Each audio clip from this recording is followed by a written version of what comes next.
C'est le constat qui cristallise les critiques en France.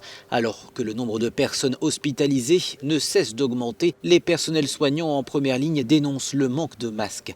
En visite chez un des principaux fabricants français, le président Emmanuel Macron a dit vouloir prendre le taureau par les cornes. Avant la crise, nous produisions en France 3,3 millions de masques par semaine.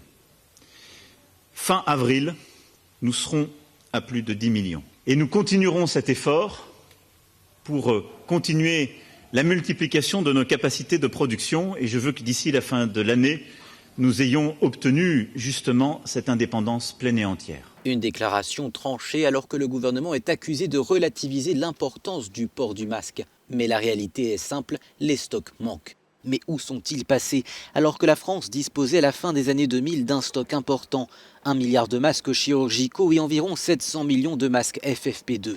Des stocks qui ont fondu en 10 ans. La France, échaudée par les surcommandes pendant la crise de la grippe H1N1, a fait le choix de ne pas les renouveler entièrement. Résultat, la France est obligée d'importer ses masques, notamment de Chine. Des vols ont commencé à arriver ces derniers jours dans le cadre d'un pont aérien mis en place avec Pékin. Problème, la France n'est pas le seul pays à avoir besoin de matériel médical en urgence.